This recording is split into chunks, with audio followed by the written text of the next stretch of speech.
It's time for the Daily Stand Up Podcast presented by AgileDad with your host, Lee Henson. Without any further ado, let's get started. You may have heard the term before, the expression, all it takes is one voice. Today on this AgileDad Daily Stand Up Not So Agile podcast episode, I wanted to talk about one voice. And I want to tell you a story about something that happened, oh my goodness, over 15 years ago. It was a long time ago.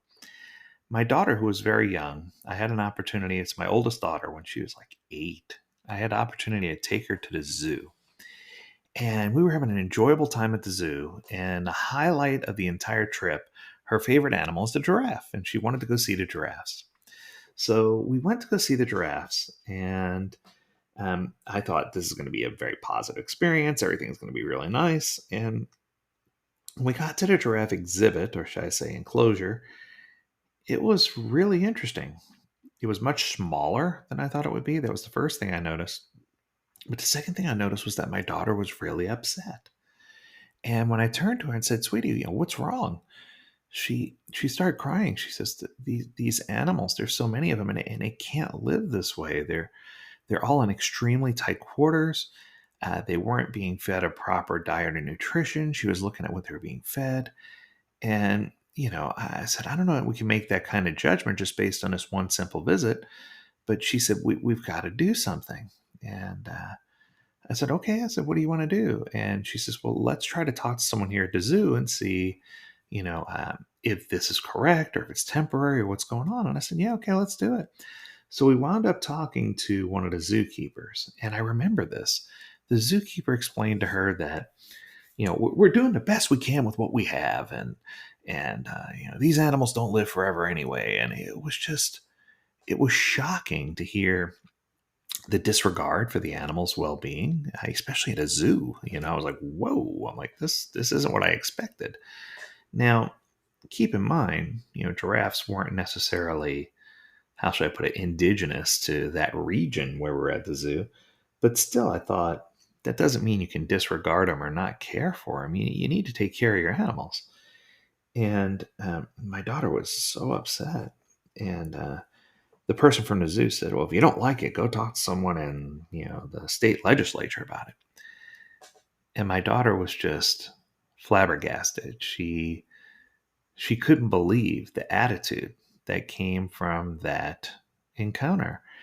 And she started crying and she was beside herself. She says, "I don't know what to do." I said, "Well, I guess we got to continue this conversation and keep talking to more people." And that's when she said, "But I'm so little. I'm only 8. Can my voice really make a difference?"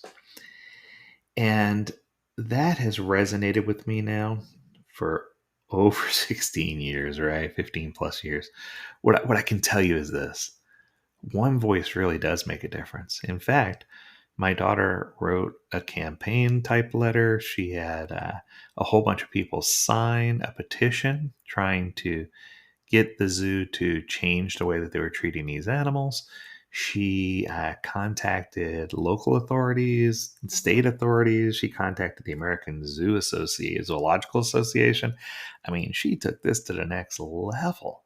And what I can tell you is the news was shocking at first. The zoo ended up having a giraffe die. And it was heartbreaking. But that was the wake up call that was needed. And when that happened, that one little voice went a real long distance, because what happened next was pretty incredible. The zoo gave away their giraffes for a time and were asked to completely rebuild the exhibit to make it, are you ready for this? 11 times the size it originally was, because that was the proper size for that many giraffes.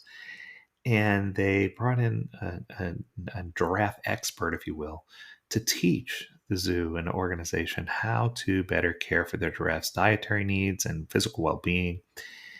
And I couldn't help but be just so happy. And my daughter, who was so filled with grief on that first trip, has gone back several times now to see the giraffes. And it's pretty neat to see. It's almost like she's treated like a VIP for that experience. Now, you're probably wondering, where am I going with this conversation? Part of this is, well, I guess this breaks down into two key messages. The first message is every voice counts and every voice makes a difference. In this world of diversity, inclusiveness, equity, etc., it's so important for us to remember that even the smallest voice matters.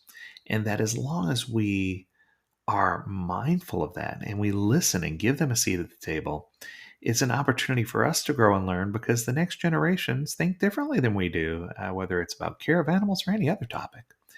But I think the second, more important message is that one should never feel like their opinion doesn't matter, whether it's at work, at home, whether it's in a relationship.